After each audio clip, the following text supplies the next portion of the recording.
화목, 그리스도를 통한 화목, 화목의 직분, 이런 제목으로 고린도후서 10번째 말씀 같이 나누겠습니다.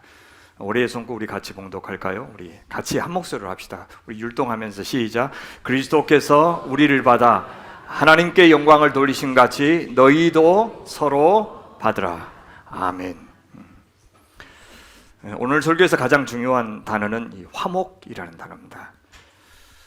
이 단어가 동사 형태로는 신약성경에 바울의 글에만 나타나고 있습니다.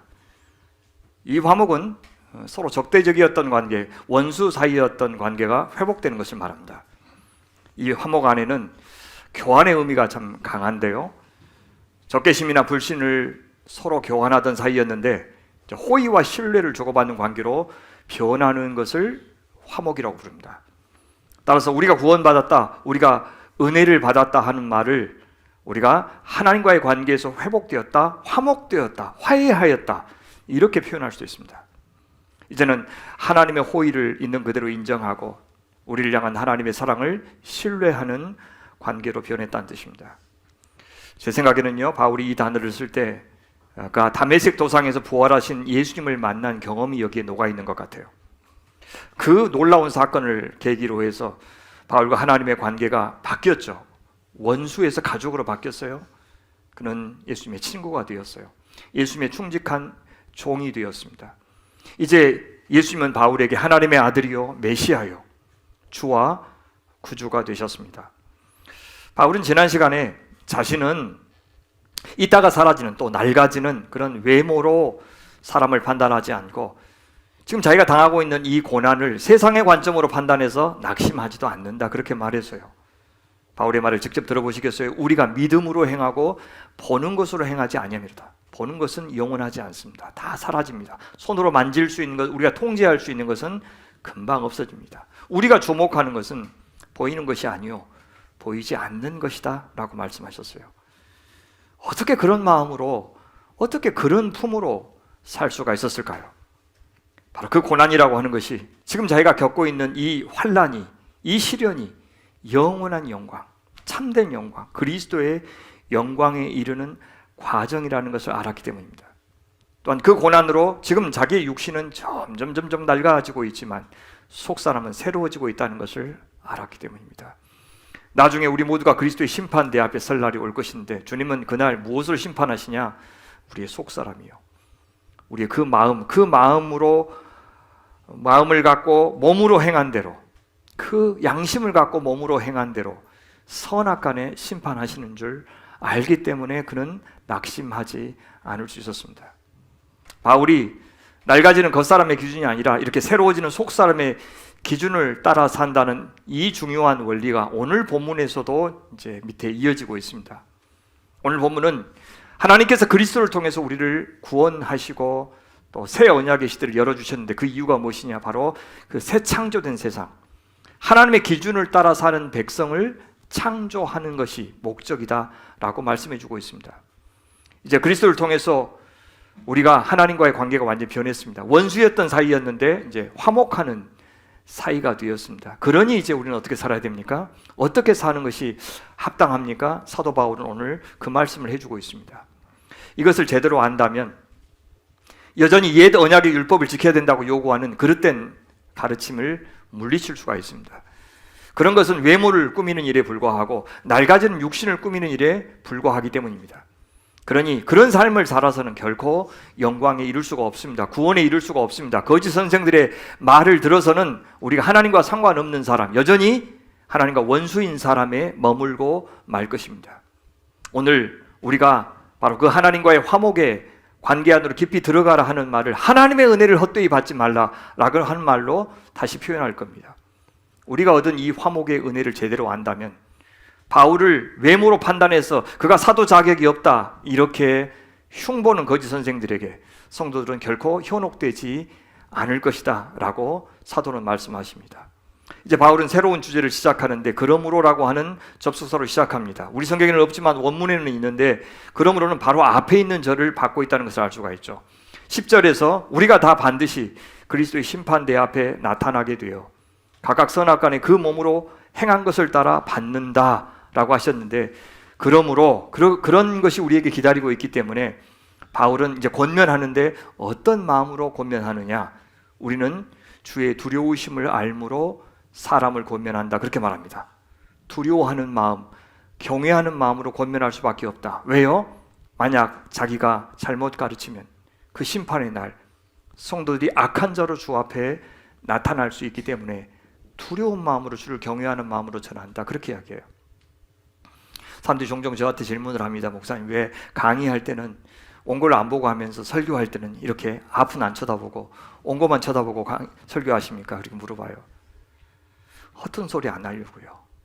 한마디도 애드립으로 허튼 소리, 나도 모르게 내 부족한 것이 성도들에게 나올까 봐 이 원고에 충실하려고 읽고 또 읽고 고치고 또 고치고 해서 가장 이거 하나님이 받으시겠다, 나 안 드러나고 주님이 드러나겠다, 말씀이 드러나겠다 하는 정도가 되었을 때 그냥 이거 읽고 이걸 가지고 주님께서 여러분들에게 전달하도록 그렇게 해드리는 겁니다. 그가 그렇게 그런 두려운 마음으로 권면하면서 진짜 원하는 것이 무엇이었느냐? 이것입니다. 우리가 하나님 앞에 알려졌으니, 하나님 앞에서는 우리가 다 나타났으니 이제 너희의 양심에도 알려지기를 바라노라. 알려지다라는 단어가 앞절에 나왔어요. 나타나더라고 나왔죠. 최후의 심판대 앞에서 그리스도에게 나타나기 전에 이 땅에서부터 하나님 앞에 바울은 자신의 사역 동기가 다 이미 알려졌다고 말합니다. 하나님께서는 이미 바울이 어떤 마음으로 권면하고 있는지, 어떤 마음으로 그동안 사역했는지 다 알고 계신다는 겁니다. 하나도 감춰질 것 없고, 그래서 자신은 부끄러워할 것 아무것도 없다고 말씀하셔요. 다만 바울이 원하는 것은 뭐냐? 이 편지를 받고 있는 고린도 성도들도 이제 그동안 바울이 한 말을 통해서, 바울이 한 일을 통해서 자기가 누구인지 성도들의 양심에도 좀 분명해지기를 원한다라고 이야기를 해요. 그런데 바울은 앞으로 그렇게 되기를 원한다, 그렇게 알려지기를 원한다, 그렇게 말하지 않아요. 여기 알려지다라고 번역했지만 사실 부정과거 수동태예요. 그러니까 지금쯤이면 이미 알려졌기를 바란다 라고 번역하는 것이 더 옳습니다. 근데 고린도 성도들이 그냥 지식적으로만, 느낌적으로만 바울 좋은 사람인 것 같아 라는 정도의 확신이 아니라 양심으로 분별해도 제대로 오해 없이 바울을 알기를 원한다 라고 이야기를 해요. 참 부러워요. 그렇게 투명하게 자신을 다 드러내도 상대방이 다 알아도 괜찮다고 할 만큼 하나님 앞에, 성도 앞에 부끄러움 없이 사역했던 이 모습이 얼마나 같은 사역자로서 부럽고 또 본받고 싶은지 모릅니다. 그렇게 해서 우리가 다시 자처하고 있는 것은 아니다라고 12절에서 덧붙여요. 오해를 지금 불식시켜주고 있는 거죠. 바울은 지금껏 자처했어요. 자기가 사도 자격을 문제 삼는 거짓 주장들에 맞서서 자기를 그동안 자처했는데 얼마나 자기가 새 언약의 일꾼으로서 자격이 있는지를 여러모로 주장했어요. 근데 그 주장을 하면서도 세상적인 기준 가지고 그렇게 자격을 논하지는 않았어요. 그런데 더는 자천할 마음이 없고, 더욱이 고린도 거짓 선생들처럼 외적인 기준 갖고 자격 있음을 주장하려는 의도는 더더욱 없다는 뜻으로 말하고 있는 겁니다. 바울이 예루살렘 사도들이 준 추천서 갖고 오지 않고 지금까지 이런저런 자기의 자격에 대해서 스스로 추천한 이유는 따로 있었어요. 이렇게 말하죠. 오직 우리로 말미암아 자랑할 기회를 너희에게 주어 마음으로 하지 않고 외모로 자랑하는 자들에게 대답하게 하려는 것이라. 마음의 기준이 아니라 외모로 자랑하는 자들이 바로 고린도의 거짓 선생들이었어요. 그들은 예루살렘에서 온 유대인 그리스도인들이 분명한데, 그러니까 겉으로는 자기가 예수 믿는다고 분명히 말하면서도 바울의 사도 자격은 부정했고요, 바울이 전하는 복음 그건 인정하지 않았어요. 바울이 보기에 그들의 가르침도 마음이 아니라 외모였고, 그들이 사람을 판단하는 기준도 마음이 아니라 외모였는데 그것은 큰 문제였어요. 왜요? 이 마음이 무엇이기 때문에? 하나님이 심판하실 때 보는 그 마음이기 때문에, 그 마음을 갖고 몸으로 행한 것을 따라서 주님은 심판하실 것이기 때문에. 그러니 마음과 양심의 기준이 아닌 것, 외모로 하는 것은 굉장히 심각한 문제였습니다. 이제껏 바울이 자천한 내용들을 고린도 성도들이 잘 이해했다면 무엇이 진정한 사도 자격인지를 이미 알았을 것이라는 겁니다. 그걸 기대한다라고 말하죠. 그래서 이제는 그 거짓 선생들 앞에서 바울 자신을 대신하여 그의 사도됨에 대해서, 그가 전한 복음의 진실성에 대해서 성도들이 직접 대답할 수 있도록 하려고 바울은 그간 열심히 자천했다고 말하는 겁니다. 결코 바울 자신의 사적인 명예나 이익을 위해서 자천한 것이 아니었다는 겁니다. 바울은 심지어 거짓 선생들로부터요, 미쳤다는 말까지 들었어요. 십자가의 복음을 믿는다면 여러분 어떻게 살아야 됩니까? 십자가의 삶을 살아야 합니다. 이렇게 하면서 복음을 전했던 그의 내용뿐만 아니라 복음을 전하면서 실제로 예수님처럼 고난을 당했던 그런 모습을 보면서 거짓 선생들은 거봐라. 아니 하나님의 제대로 된 사도라면 하나님이 보여주시 저렇게 늘 사람들 앞에 배척받고 고난당하고 죽을 고생하겠냐. 저거 거짓이라고 하는 그 증거다라고 조롱했어요. 여러분 이 미쳤다는 말이요, 예수님의 가족들이 생전에 예수님을 향해서 썼던 말이에요. 아이고 예수님 미쳤다. 그래서 막 그를 막 말렸잖아요. 그런데 바울은 그러든지 말든지 상관하지 않는다고 말해요. 내가 정말로 미쳤다고 해도 그것은 하나님을 위해서 미친 것이라고 말해요. 아니 하나님을 위한 것이 된다면 미친 사람이란 말을 들을 정도가 아니라 정말 미친 사람이 되어도 좋다는 뜻으로 말하는 겁니다. 반대로 정신이 온전하여도, 즉 맨정신으로 이성적으로 내가 합리적으로 판단해도 자신은 고린도 성도들을 위해서 그런 말을 했을 것이고 그런 일을 했을 것이라고도 말을 해요. 여러분 우리 그런 말 들은 적 있지 않아요? 내가 뭔 정신으로 그런 결정을 했는지 모르겠다. 내가 귀신 씌었나 봐. 이런 말을 들어본 적 있죠. 근데 바울은 지금 정반대예요. 자기는 명징한 정신으로 복음을 전했고 명징한 정신으로 고난을 받았다, 그렇게 이야기해요. 왜요? 그것이 고린도 성도들에게 도움이 될 것이라고 판단했기 때문이에요. 그것이, 그렇게 사는 것이 그리스도를 위하여, 하나님 나라를 위하여 보탬이 될 것이라고 생각했기 때문에 고난 받을 줄 뻔히 알면서도 나는 그렇게 살았다라고 이야기를 해요. 그런 의미에서 바울은 자유하는 사람이었어요. 자기가 그런 말을 하는, 그런 행동을 하는 이유를 아는 사람. 자유라고 하는 것은요, 단지 어떤 물리적인 통제나 압박으로부터 벗어나는 것만을 자유라고 하지 않아요. 그것은 어떤 의지나 어떤 권력에 종속되지 않는 것을 자유라고 그래요. 바울이 그랬어요. 로마에 풍미했던 시대 정신, 잘못된 유대교의 정신, 그것이 압도적으로 강력한 힘을 갖고 있었지만 거기에 굴복하지 않았어요. 거기에 잘 보여서 뭔가를 얻으려고 하지 않았습니다. 왜 자신이 그렇게 미친 사람이라는 말을 들으면서까지 살아야 하는지, 무슨 일에 자기 자신을 걸어야 하는지, 이 복음이 얼마나 자기 인생을 걸 만한 가치가 대단한지를 알고 있는 사람이 바울이었다는 뜻입니다. 여러분 저는 부족하지만, 그래서 제가 지금 이 모양으로 살고 있고 다른 일을 할 수도 있었겠지만 이런 종류의 일을 하면서 살고 다른 곳에서 사역할 수 있지만 오늘 여러분과 함께 하기로 선택하여 살고 있는 이유는 제가 이해한 복음 때문입니다. 제가 만난 하나님, 예수님, 성령님 때문이에요. 제가 소망하는 하나님 나라 때문입니다. 제가 사랑하는 주님 때문이에요. 그리고 저를 사랑해 주신 주님 때문이에요. 그래서 저는 부족하지만 자유하는 목사입니다. 바울이 그랬어요. 그것을 이렇게 표현하시죠. 그리스도의 사랑이 우리를 강권하시는도다. 이 말씀 앞에 원문에는 왜냐하면이 있어요. 바울의 삶의 방식, 바울의 가치관, 바울의 인생 목표를 결정한 것은, 바울이 오직 주를 위해서, 성도들을 위해서 살아야 되겠다고 선택할 수 있었던 것은 무엇 때문입니까? 그리스도의 강권하시는 사랑 때문이었다라고 이야기해요. 강권하다는 단어 슈네코는 강요하다, 통제하다, 그런 뜻이에요. 그러니 무슨 말입니까? 그리스도의 사랑이 바울을 휘어잡았다. 그리스도의 사랑이 바울의 행동의 한계를 정했다.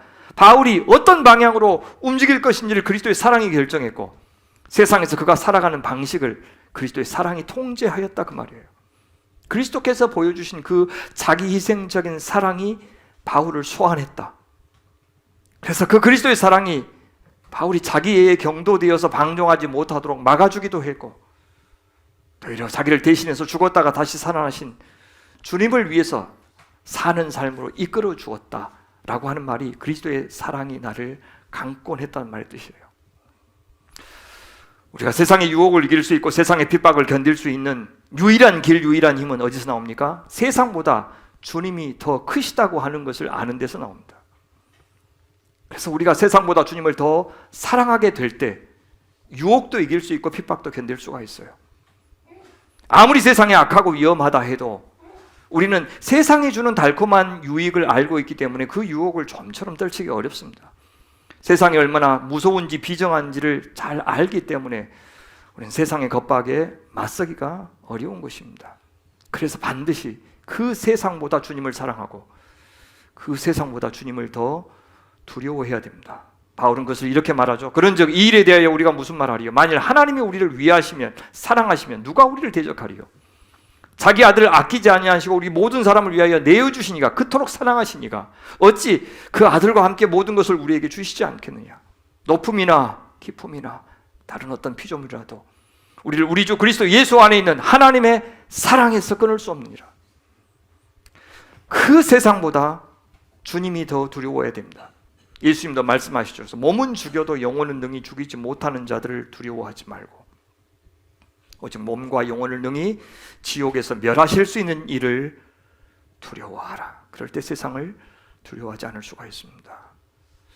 바울은 그리스도께서 이 큰 사랑으로 우리를 구원하신 의미가 무엇이냐, 목적이 무엇이냐, 이것을 그 다음 절에서 이렇게 설명하셔요. 우리가 생각하건대 한 사람이, 예수님이 모든 사람을 위하여 모든 인류를 대신하여 죽었은즉 모든 사람이 그때 주님과 함께 죽은 것이라 이렇게 말을 해요. 우리가 생각하건대, 그러면 직역하면 우리가 다음과 같은 결론에 이르렀는데 그 말이에요. 그 결론의 내용이 무엇이냐? 한 사람이 모든 사람을 대신하여 죽었은즉 모든 사람이 죽은 것이다 라고 하는 거예요. 이것이 바로 그리스도의 강권하시는 사랑으로 이루신 일입니다. 이것을 대속 혹은 대표라고 이야기해요. 그리스도께서 모든 인류를 대신하여 돌아가셨다, 대표하여 돌아가셨다. 참신이시기에 동시에 참 인간이시기에 예수님만이 온전한 속죄의 제물, 대속의 제물이 되실 수 있습니다. 그리고 동시에 그 예수님은 친히 인간의 몸을 입고 이 땅에 오셔서 우리의 대표가 되어 돌아가심으로 우리도 예수 닮은 사람이 되도록 모범이 되어 주셨고 또 연약한 우리를 도우실 수 있는 분이 되어 주셨습니다. 히브리서 기자가 그것을 잘 표현하고 있어요. 이 말씀은 우리 한 목소리로 같이 읽어주시는 게 어떨까요? 14절부터 같이 읽을까요? 시작. 그러므로 우리에게 큰 대제사장이 계시니 승천하시니 곧 하나님의 아들 예수시라. 우리가 믿는 도리를 굳게 잡을지어다. 우리에게 있는 대제사장은 우리의 연약함을 동정하지 못하실 리가 아니요 모든 일에 우리와 똑같이 시험을 받으시노되 죄는 없으시니라. 그러므로 우리는 긍휼하심을 받고 때를 따라 돕는 은혜를 얻기 위하여 은혜의 보좌 앞에 담대히 나아갈 것이니라. 어찌하여 담대히 나아갈 수 있습니까? 우리의 연약함을 동정하지 체휼하시는 분이기 때문에요. 어떻게 체휼하실 수 있어요? 우리가 똑같이 인간의 몸을 입고 똑같이 시험을 받으신 분이기 때문에요. 그러니 그분 믿고 그분 앞에 나아갈 수 있다 그렇게 말합니다. 단지 우리를 대신하여 돌아가신 것이, 그래서 우리의 죄책을 없애주시는 것이 그분의 사랑의 전부가 아니었던 겁니다. 그 사랑에는 분명한 목표가 있었습니다. 앞서서 그 사랑의 목표를 이렇게 말씀하신 적이 있죠.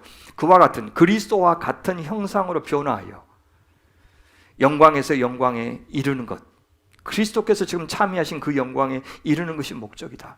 하나님 형상으로 창조하신 우리를 이제 그리스도의 형상으로 새롭게 창조하시는 것이 강권하신 사랑의 목표다 그 말이에요. 그래서 그리스도처럼 우리도 이제 하나님을 사랑하는 사람으로 빚으시고, 그래서 그리스도께서 이미 참여하고 계신 그 부활의 영광에 참여하게 하는 것, 거룩한 백성, 의로운 백성으로 빚으시는 것, 그것이 강권하신 사랑의 목표다라고 말씀하시는 거예요. 여러분, 우리 자식들, 부모님들이 얼마나 사랑합니까? 근데 자식들이 원하는 대로 다 해주는 것을 부모님은 절대 사랑이라고 생각하지 않으실 겁니다. 왜요? 그 사랑에는 목표가 있기 때문에. 그 목표 때문에 때로는 자식들이 요구하는 거 거절하기도 하고 잘못을 책망하기도 하고 때로는 부모님들이 희생하기도 하는 겁니다. 그 사랑의 목표를 15절에서 바울은 이렇게 말씀하시고 있어요. 그가 모든 사람을 대신하여 죽으심은 왜 돌아가셨느냐? 살아있는 자들로 하여금 우리요 다시는 그들 자신을 위하여 살지 않고 오직 그들을 대신하여 죽었다가 다시 살아나신 이 성부 하나님을 위하여 살게 하려 함이라. 여기 대신하여도 대표하여라도 번역할 수 있는 단어예요.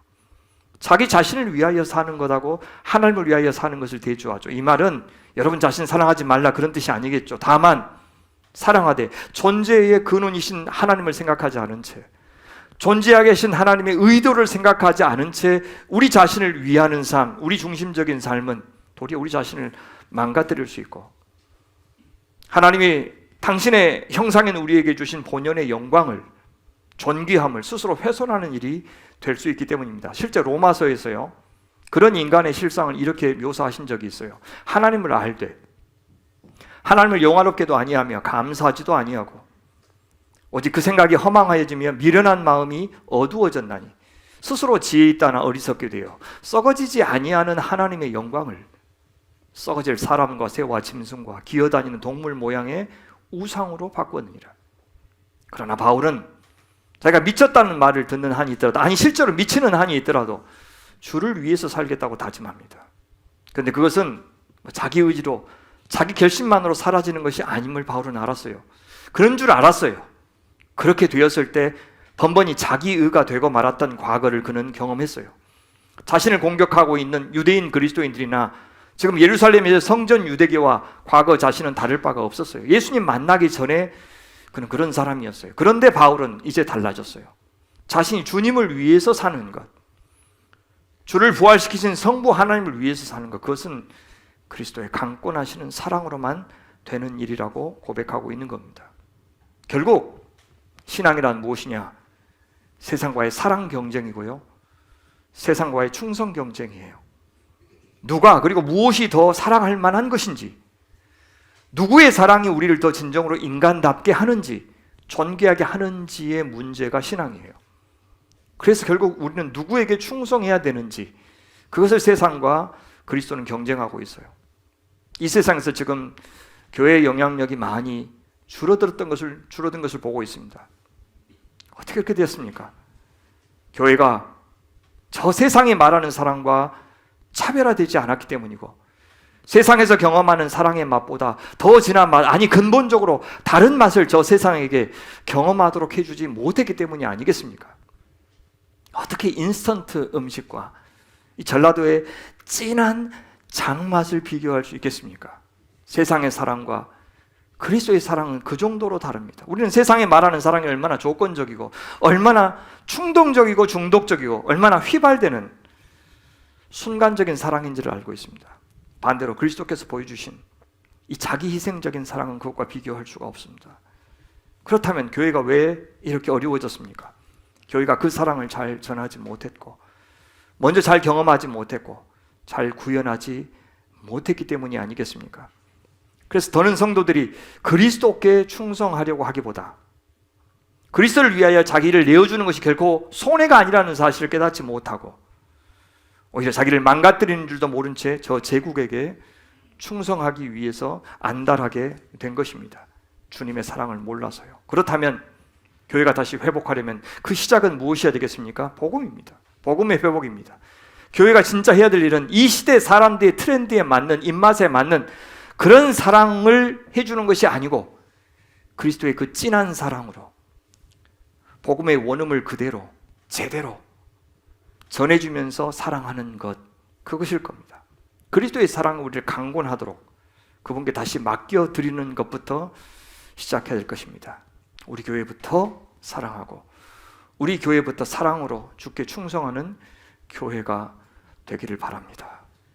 그리스도의 강권하시는 사랑이 온 인류를 위한 대속의 죽음으로서의 의미가 있다고 했는데 하나 더 있습니다. 16절 17절에서 그리스도의 강권하시는 그 사랑으로 이루어진 일이 또 무엇이냐? 그것은 이제 이미 설명 한번 했던 것과 비슷한데요, 그 그리스도의 사랑이, 그 그리스도의 구속이 새 언약의 시대를 가져왔다고 말해요. 하나님 나라를 이 땅에 새롭게 여셨다고 말합니다.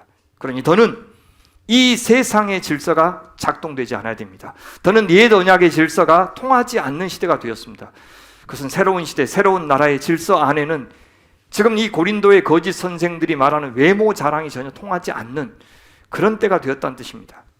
오직 하나의 기준만이 통할 겁니다. 그것은 사랑의 기준이고, 그것은 예수 그리스도라는 기준입니다.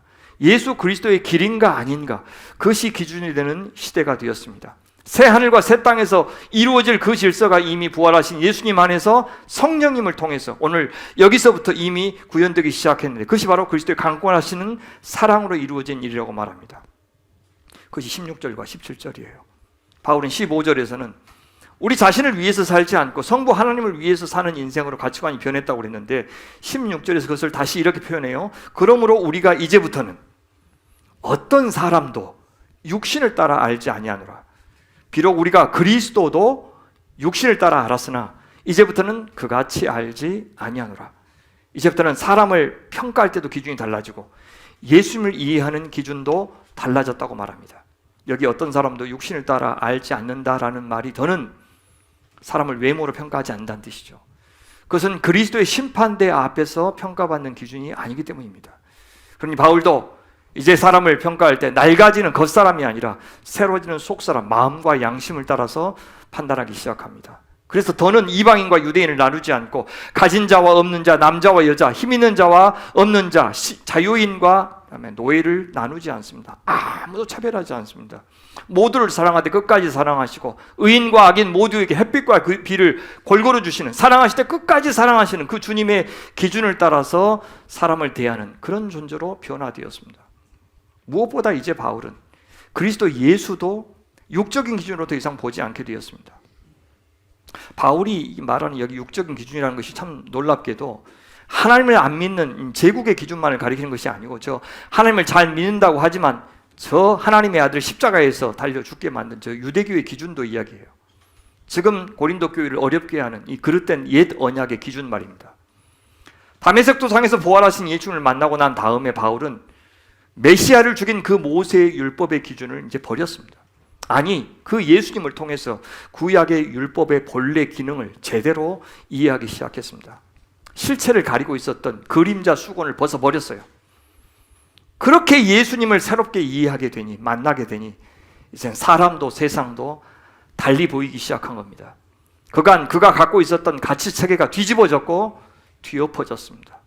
그동안 바울은 자기가 가지고 있던 확신만큼, 실력만큼, 그가 품었던 열정만큼 더 주님을 방해했고요, 혹독하게 주님을 모독해 왔다는 사실을 깨달았어요. 나는 죄인 중에 괴수다라고 하는 바울의 고백이 그래서 과장이 아니었던 겁니다. 무지가 열정을 만나면, 재능을 만나면 괴물이 되는 겁니다. 그래서 하나님이 주신 은사가 많은 사람이 복음의 진리를 잘못 알고 있으면 더 큰 해악을 끼치는 겁니다. 그래서 제가 지금 여기서 하는 이 말이 잘못된 말일 때 훨씬 더 여러분들 각각이 오해하고 있는 것보다 더 큰 죄를 짓는 겁니다. 바울이 그랬어요. 바울은 이제 자기가 180도 눈이 바뀌었습니다. 환해졌어요. 새 시대의 질서를 알게 되었어요. 그것을 감탄하면서 이렇게 고백해요. 우리가 잘 알려진 고백이죠. 그런즉 누구든지 그리스도 안에 있으면 새로운 피조물이라. 이전 것은 지나갔으니 보라 새 것이 되었도다. 너무나도 유명한 구절인데 문맥을 따라 이해했을 때 그동안 우리가 생각했던 것과는 다른 아마 의미라는 것을 알게 될 겁니다. 해석의 관건은 무엇이냐? 여기 새로운 피조물이라 하는 이 표현입니다. 원래 원문에는요, 주어도 없고 동사도 없어요. 그냥 카이네 크티시스라고 하는 이 단어만 딱 나와요. 그래서 대개 이제 번역할 때 뭐가 주어지? 앞에 있는 누구든지가 주어일 거야 라고 생각해서 그리스도인인 우리가 그리스도 안에 있으면 새로운 피조물이 된다라고 해석을 했어요.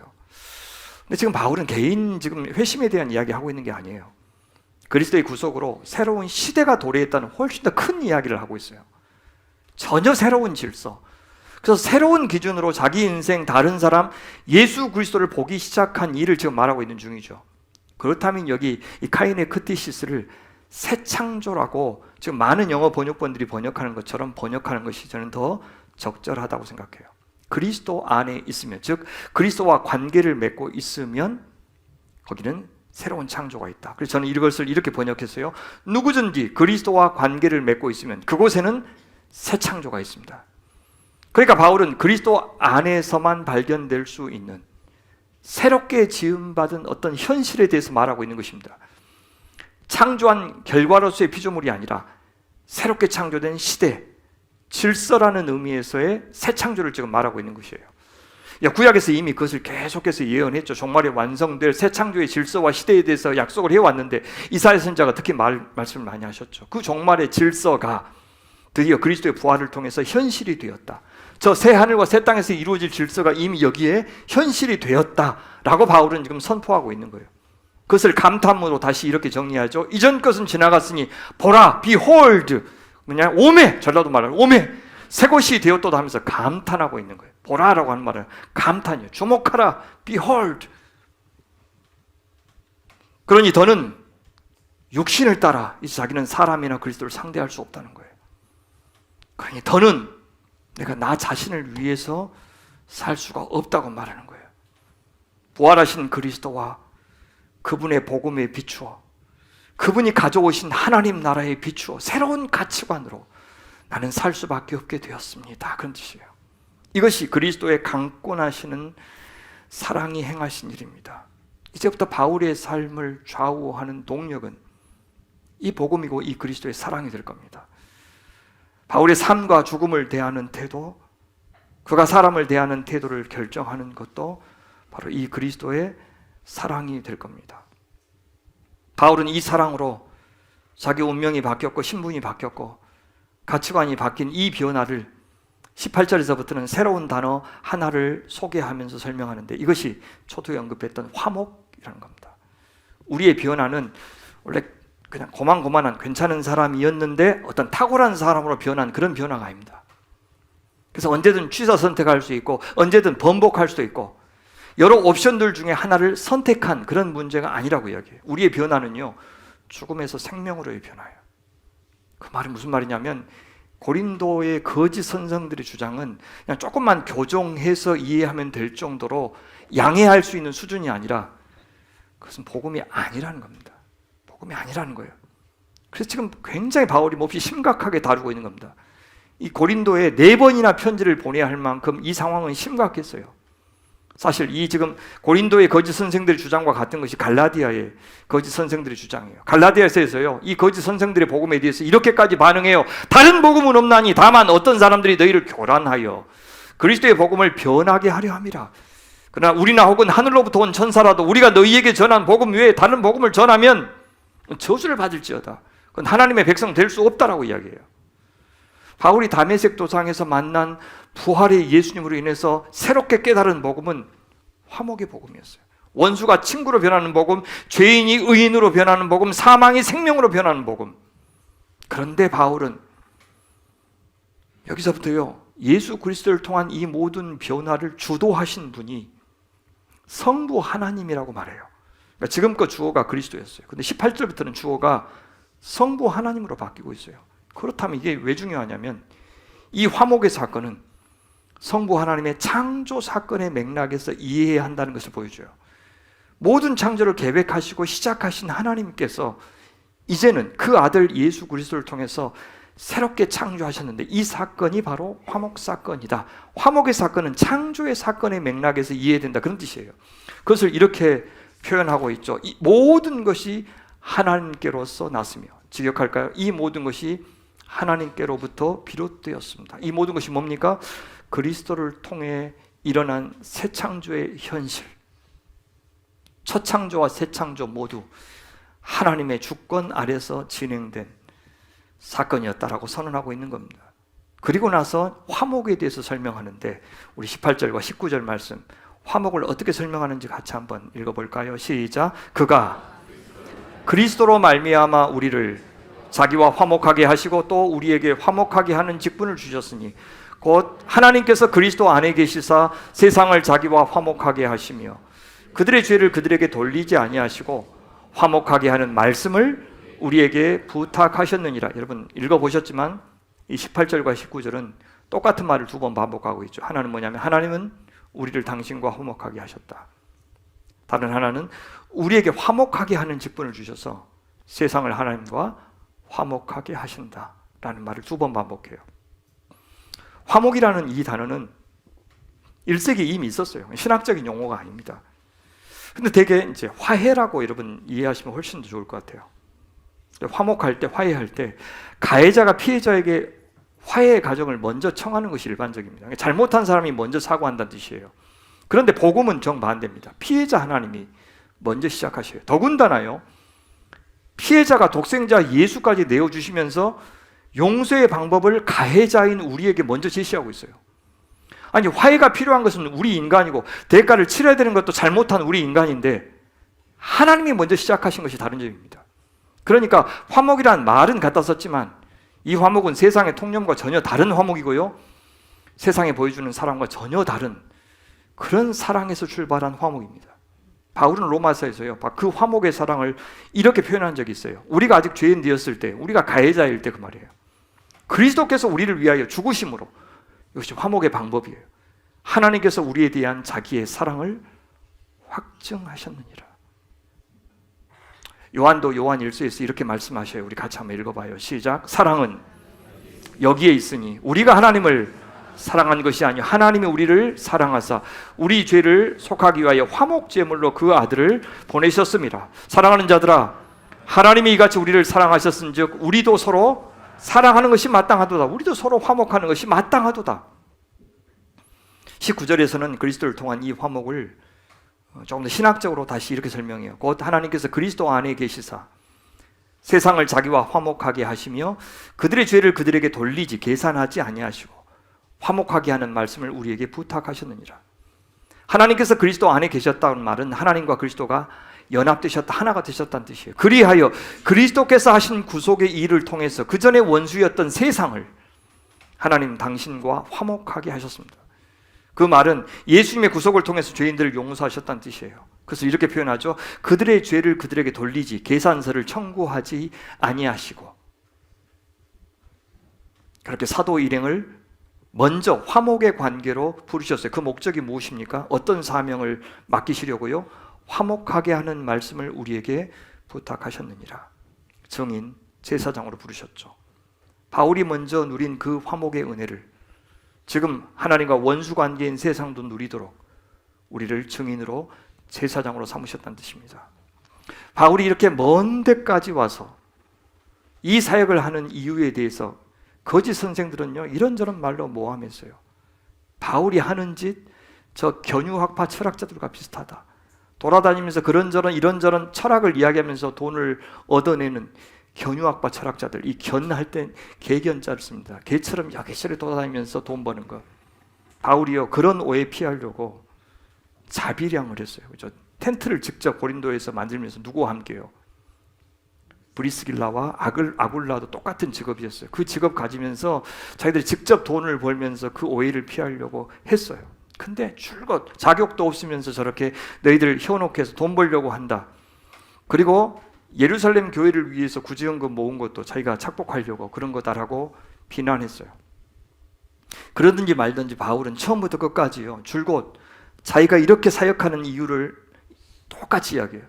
이런 가진 고생하면서 이런 멀리까지 와서 복음을 전하는 것은 주님이 나를 부르셨기 때문이다. 주님이 나를 보내셨기 때문이다. 전하지 않으면 견딜 수 없는 그 그리스도의 사랑을 내가 먼저 경험했기 때문이다.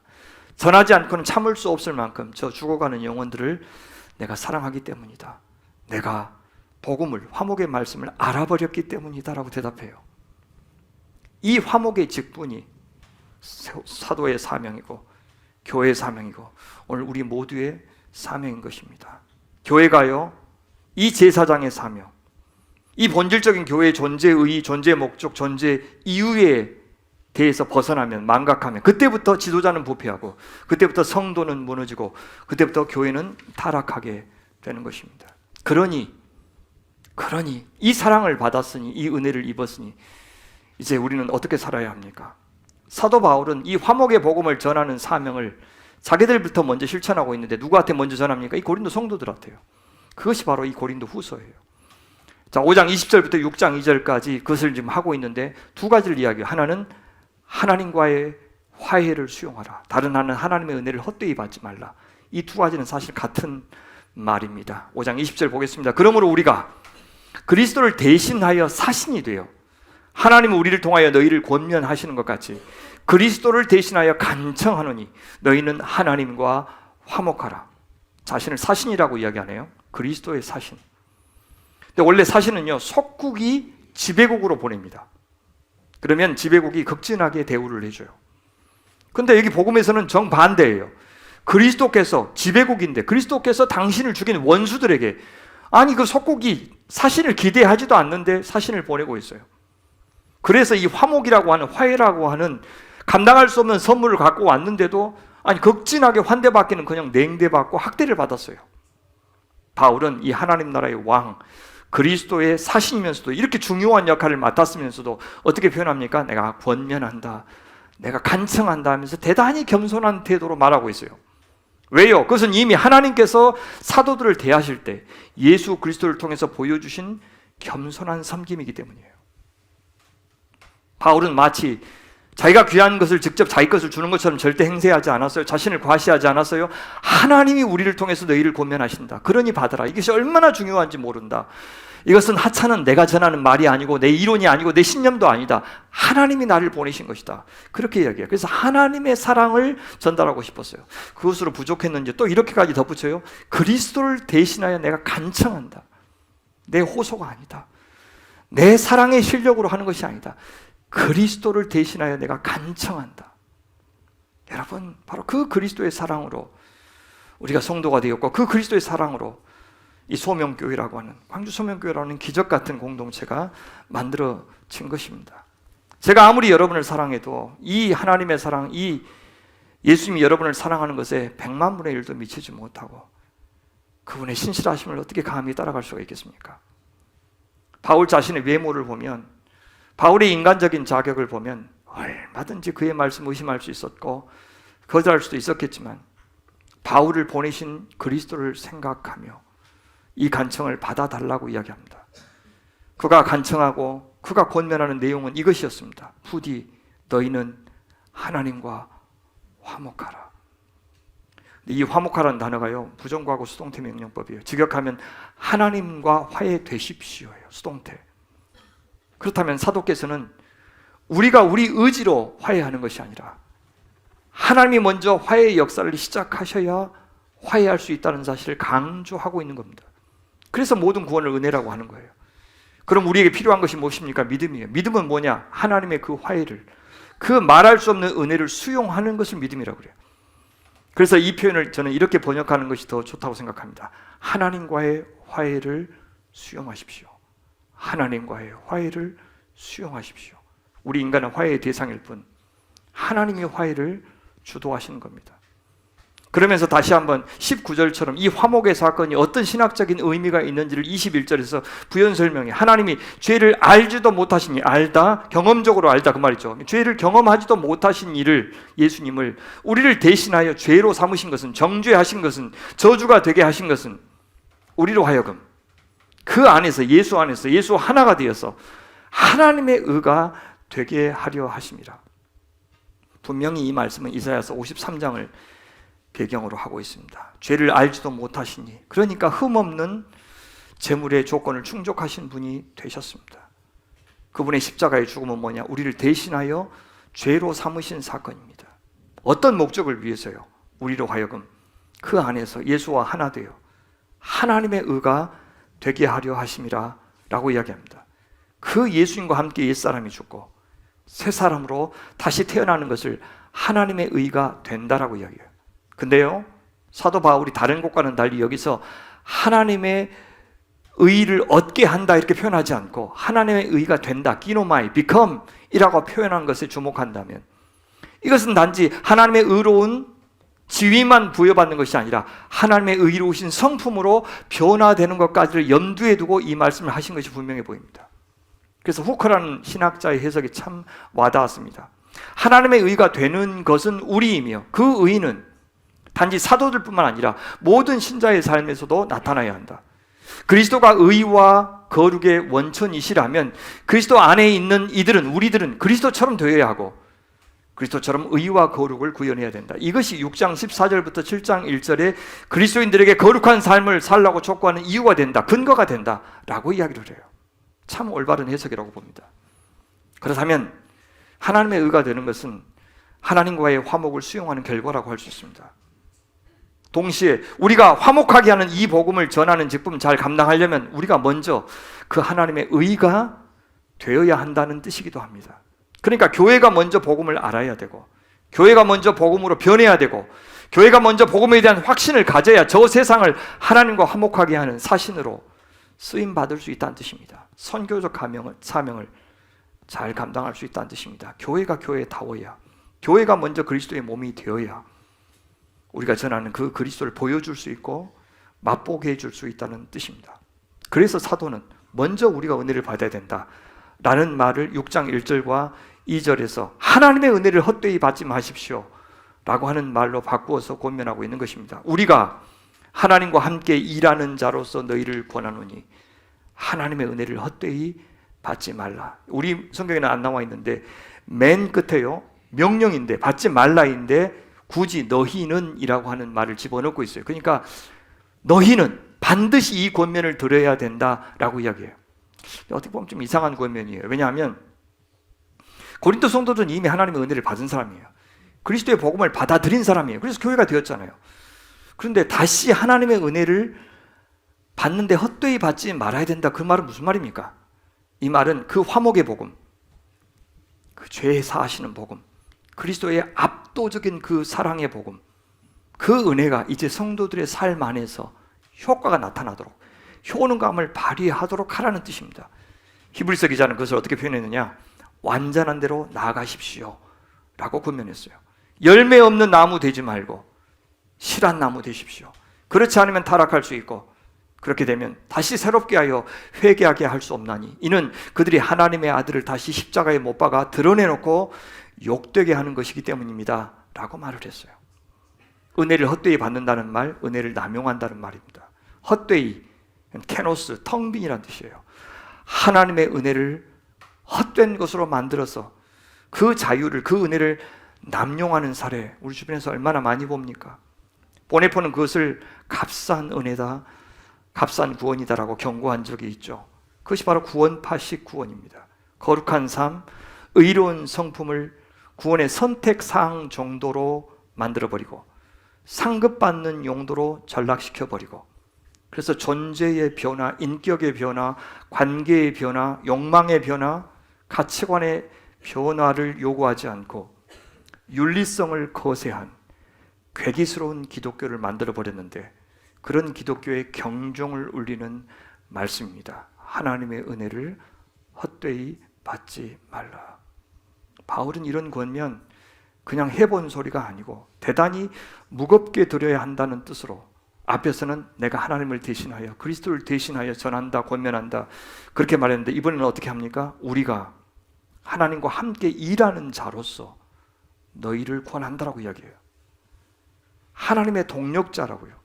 그리스도의 사신이라는 말보다 훨씬 더 무거운 말이에요. 무례하게 들릴 수 있지만 나는 그렇게 여러분들이 취사 선택할 수 있는 말씀을 전하는 것이 아니고 안 받아들이면 안 되는 말씀을 전하고 있는 것입니다 라고 강조하고 있어요.